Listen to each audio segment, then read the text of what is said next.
नमस्कार, मैं अमित और आप देख रहे हैं आंखें न्यूज 24। आइए नजर डालते हैं आज के महत्वपूर्ण खबरों पर। आगामी लोकसभा चुनाव को लेकर जिला प्रशासन भी पूरी तरह से सतर्कता बरत रही है। इसी के तहत पटना के गांधी मैदान में विधानसभा के 2 डिस्पैच सेंटर कुम्हरार और बांकीपुर गर्ल्स हाई स्कूल का निरीक्षण आज पटना के जिलाधिकारी ने किया। जिलाधिकारी ने बताया कि चुनाव में किस तरीके से सुविधाएं प्रदान करनी है। जो सेंटर हैं डिस्पैच सेंटर, वहां पे तमाम मूलभूत सुविधाएं उपलब्ध हों, इसकी जानकारी लेने के लिए हम आज निकले हैं और इस तरह से सारे निरीक्षण करने के बाद लोगों को कई दिशा निर्देश भी दिए गए हैं, अधिकारियों को भी दिशा निर्देश दिए गए हैं ताकि चुनाव शांतिपूर्ण और अच्छे तरीके से किया जा सके। तो बेसिकली जब चुनाव नज़दीक आता है तो जहाँ से पोलिंग पार्टीज़ को दिए जाते हैं या जहाँ पे ब्रीफिंग दी जाती है या ईवीएम की कमीशनिंग कैंडिडेट सेलेक्ट होने के बाद जहाँ पे की जाती है वो डिस्पैच सेंटर होता है।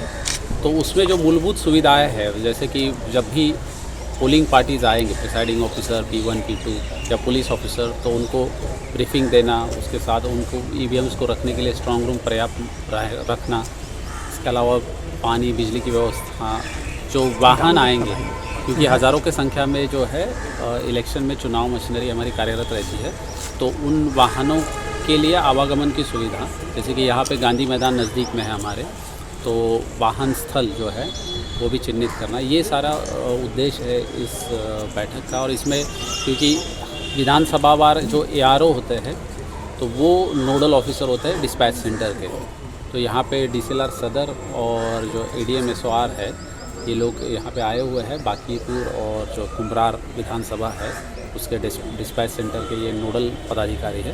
साथ ही में SDO DDC साहब भी वरीय होने के नाते जो है यहाँ पे आए हुए हैं। बस वे एक चुनाव को मद्देनज़र जो है ये विजिट है।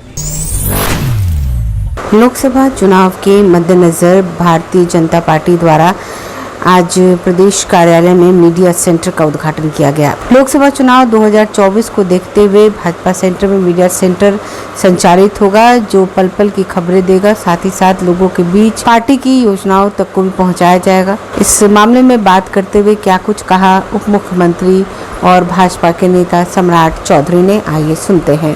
ये जो पिछले कुछ महीनों में सालों में देख रहे हैं, उस पर एक बहुत बढ़िया गीत जो बिहार के हर कोने में, हर जिले में गुलशा हुआ आने वाले दिनों में हम सुनेंगे। ऐसे गीत का भी यहाँ लॉन्चिंग हुआ है।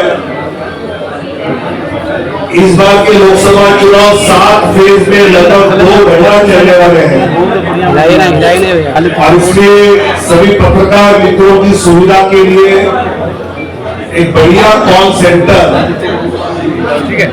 एक बढ़िया मीडिया सेंटर की निर्मित यहाँ भाजपा के मीडिया प्रकोष्ठ की ओर से की है और इस पर पूरे दिन क्या चल रहा है। कई बार ये होता है कि विपक्ष की ओर से कई ऐसी बातें चलाई जाती है कि उस बातों को लेकर लोगों में गलतफहमी निर्माण करने का काम उनका प्रयास होता है। उसकी वास्तविकता सही जवाब इस मीडिया सेंटर से बिहार वासियों तक पहुंचाने का काम किया जाएगा। जो माहौल चुनाव के शुरू में मैं देख रहा हूं, प्रथम चरण के सभी फॉर्म नामांकन भर चुके हैं और अभी प्रचार शुरू हो रहा है। भारतीय जनता पार्टी के शीर्षस्थ नेता माननीय प्रधानमंत्री, माननीय गृह मंत्री, माननीय राष्ट्रीय अध्यक्ष जी, माननीय रक्षा मंत्री, उत्तर प्रदेश के मुख्यमंत्री, मध्य प्रदेश के मुख्यमंत्री, ऐसे कई नेताओं का बिहार में प्रचार के लिए आना होगा। बिहार की जनता के साथ जो भारतीय जनता पार्टी और एनडीए का अपना रिश्ता है वो और मजबूती से इस लोकसभा के दरमियान हम सबको देखने मिलेगा। और मुझे विश्वास है कि बिहार की 40 सीटों पर एनडीए के उम्मीदवार बिहार वासी जनता विजयी करेगी और विकसित भारत के संकल्प को मजबूत करने के लिए, आदरणीय मोदी जी के हाथ मजबूत करने के लिए बिहार से 40 सांसद हम सब मिलकर बोलेंगे, ये मुझे विश्वास है। बहुत बहुत धन्यवाद। समाचारों में वक्त हो चुका है एक छोटे से अंतराल का। I am Shalini Singh, principal of Ludhiana Mount Carmel School. Here in our school, we give best education and good environment to our students, where they can learn well. We provide here well-equipped lab, well-equipped, well-stocked library. We have here well-trained teacher also. We have sports playground for cricket, volleyball, football, and also provision for indoor activities. So we have here security system, information and communication technology. So we have all facilities here in our school where students feel comfortable and secure.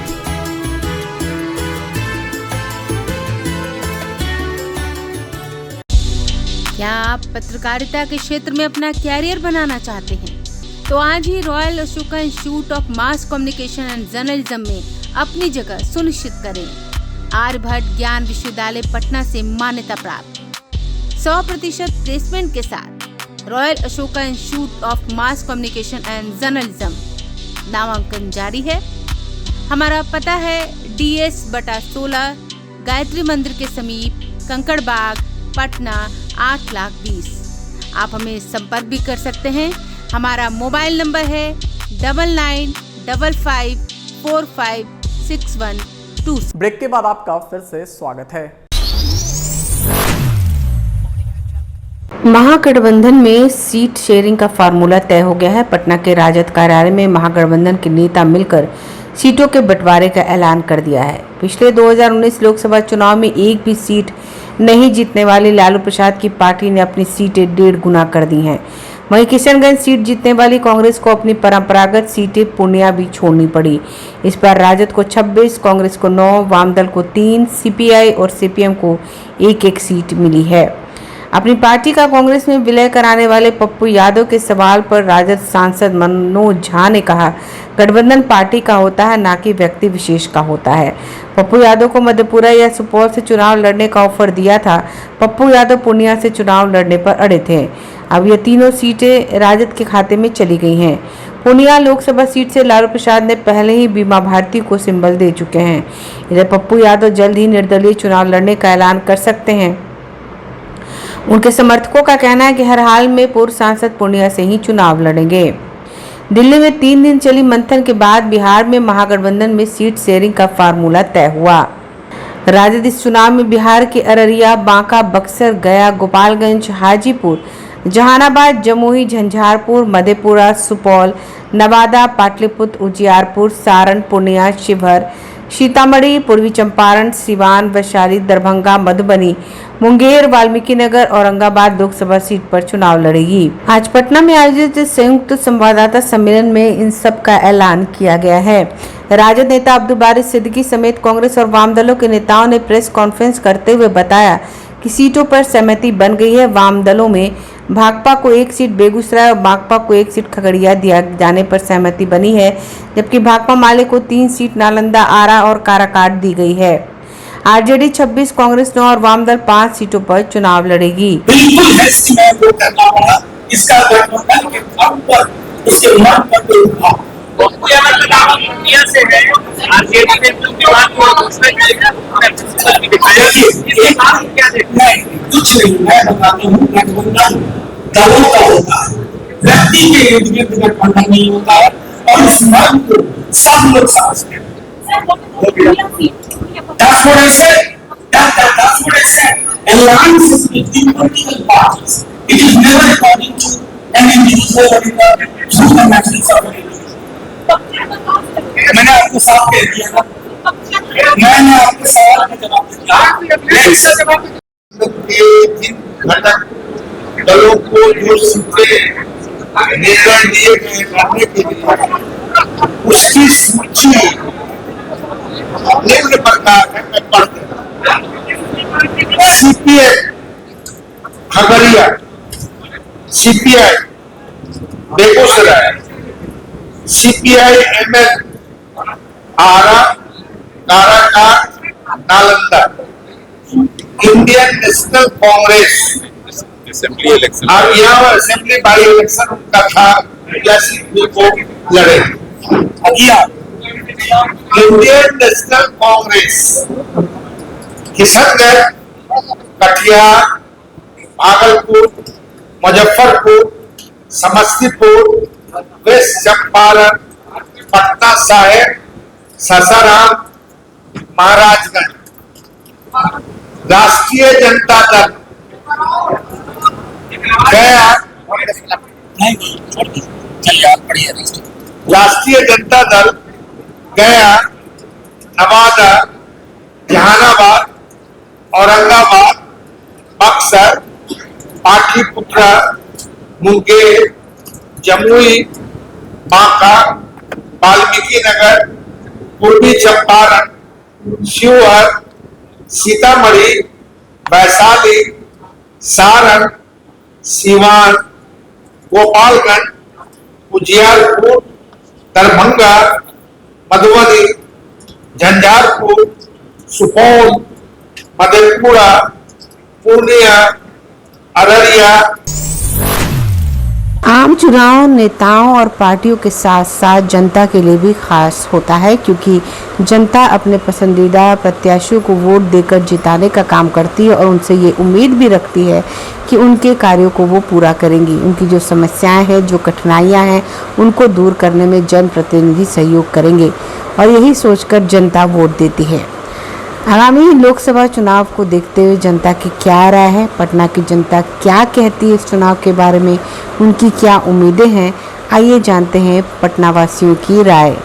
Baahubali का बोलबाला राजनीतिक में तो खैर समाज पे इसका गंदा असर तो करता ही है और देश के विकास में बहुत बड़ा बाधक है, और ऐसे लोगों को तो खासकर कभी भी टिकट नहीं मिलना चाहिए।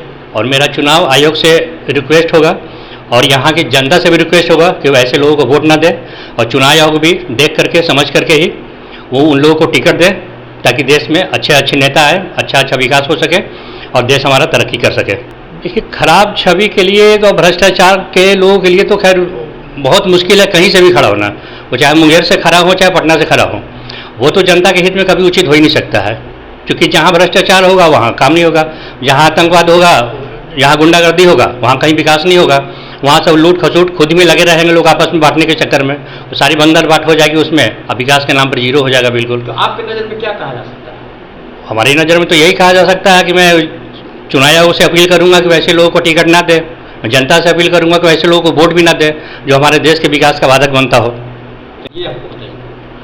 हमारे नज़र में तो आज के डेट में तो मोदी के अलावा कोई हो ही नहीं सकता है, जो कि जो काम आज वो कर रहे हैं वो काम देश में अगर 20 साल पहले अगर शुरू हुआ होता तो आज दुनिया का सबसे नंबर 1 हमारी कंट्री होती है आज के डेट में। और हम सब ही आज के डेट में मोदी के साथ हैं, क्योंकि उनका काम सबको प्यारा हो रहा है, जब पूरा वर्ल्ड उनको अच्छे तरीके के नज़रिए से देख रहा है, और हमें भी दिख रहा है कितना सारा विकास जो पहले हुआ था और 10 सालों में जो हुआ है, परिवर्तन तो आया ही है। तो डिफरेंस करते हैं आगे का और अभी का? हाँ, बिल्कुल डिफरेंस करते हैं। पहले जिस माहौल में हम लोग रहे, जिस चीज़ को हमने देखा, जहाँ गुंडागर्दी भी देखा, भ्रष्टाचार भी देखा, जहाँ अंधेर होता था, बिल्कुल कहिए कि मतलब अंधेर नगरी समझ लीजिए इसको पूरी तरीके से, कहा जाता अंधेर नगरी चौपट। हाँ बिल्कुल। लेकिन आज की डेट में वो बात नहीं है। आज की डेट में हर जगह विकास देख रहा हो, चाहे बिजली के क्षेत्र में हो, रोड के क्षेत्र में हो, ब्रिज के हो, रेलवे हो, कहीं भी हो, किसी भी डिपार्टमेंट में हो। इस इलेक्शन में किसको देखना चाहते हैं? इस इलेक्शन में तो हमारी नज़र से तो हम तो ये देखेंगे कि मोदी जी फिर से आए, मोदी जी फिर से आए और देश का विकास हो, क्योंकि विकास के रास्ते पर तो चल चुका है इंडिया, और आने वाले 5 साल की और ज़रूरत है। 5 साल और अगर मोदी जी रह जाए तो हिंदुस्तान हमारा टॉप पे चला जाएगा, इसमें कोई दो राय नहीं है। इंडिया गठबंधन में? इंडिया गठबंधन में तो वही पप्पू वाली खेल हो जाएगी फिर बात, जहाँ कोई कुछ आएगा नहीं, जैसे जैसे जो लोग आते जाएंगे वैसे वैसे साइड होते चले जाएंगे। इंडिया गठबंधन अपने आप में तो है ही कुछ नहीं, एक झूठ मूठ के वो बिलाई के साथ नहीं होगा, खम्बा नोचने वाली कहानी होती है, वही बिल्कुल हो रहा है उन लोगों के साथ में। एक खट उठता है, दूसरा निकल जाता है, एक आता है, दूसरा निकल जाता है, किसी को आपस में तालमेल है ही नहीं। तो आरजेडी और कांग्रेस में तानातानी चल रहा है। हाँ बिल्कुल चलेगा ही चलेगा, कांग्रेस पुरानी पार्टी है, उसको सीट ज़्यादा चाहिए, अब आप यहाँ रीजनल में हैं तो रीजनल में है तो आपको यहाँ पर सीट तो एनी हाउ कॉम्प्रोमाइज एक दूसरे के साथ करना ही पड़ेगा। अब कांग्रेस को अगर आप सीट ज़्यादा नहीं देंगे, 8 सीट 9 सीट पे दे करके उसको चाहेंगे कि खत्म कर दें, तो कैसे मानेगी? बड़ी पार्टी है ना आज के देश में, हिंदुस्तान में भी, भले ही वो कहीं देश में नहीं हो, लेकिन कांग्रेस का नाम तो आज के डेट में सबसे बड़ा राजनीतिक दल के रूप में तो है ही आज भी ना। तो उसको अगर सीट का अगर सही तरीके से नहीं मिलेगा, सही जगह से नहीं मिलेगा, तो फिर तानातनी तो होगी, खींचातानी भी होगी है। राजनीतिक दल अगर ऐसा कर रही है, जहाँ तक मेरा समझ है वो गलत है। भारत जैसे देश के लिए तो ऐसा होना नहीं चाहिए। एक देश के विकास में एक अच्छा उम्मीदवार बहुत मायने रखता है। अगर दोषी हैं और बाहुबली हैं, ऐसे लोगों को तो टिकट नहीं दिया जाना चाहिए। ये सब पार्टी वाले लोग बेकार कर रहा है। सब पार्टी जैसा चोर है वैसा चोर नेता का टिकट दे रहा है। बिहार में चाहिए पढ़े लिखा शिक्षक नेता, समझे, जिसको लोग जानता है, घर का नेता हो, घर का बेटा हो, और चोर छोटा को टिकट देगा तो कितना बिहार को विकास होगा? 70 साल से जो हो रहा है वो फिर 5 साल होगा। बीपीएससी के स्तर से आयोजित शिक्षक बहाली की तीसरे चरण की परीक्षा के प्रश्न पत्र लीक मामले में अब ईओयू ने 1 दर्जन से अधिक सवाल पूछे हैं। मुख्य रूप से जो सवाल पूछे गए हैं वे परीक्षा की तैयारी और संचालन तथा प्रश्न पत्र की सुरक्षा व्यवस्था से जुड़े हैं। जांच एजेंसी ने बिहार लोक सेवा आयोग से लिखित जवाब मांगा है। ईओयू ने बीपीएससी से जानना चाहा कि प्रश्न पत्र किस स्थान पर छपवाए गए हैं, प्रिंटिंग प्रेस कौन सा था, यहाँ तक प्रश्न पत्रों को कैसे पहुँचाया गया, इसकी जानकारी अध्यक्ष के अलावा और किसी को थी क्या, प्रश्न पत्र की सुरक्षा के लिए क्या क्या कदम उठाए गए थे, पूरे कार्य में किन किन कर्मियों और पदाधिकारियों के पास क्या क्या दायित्व थे आदि इनमें प्रमुख हैं।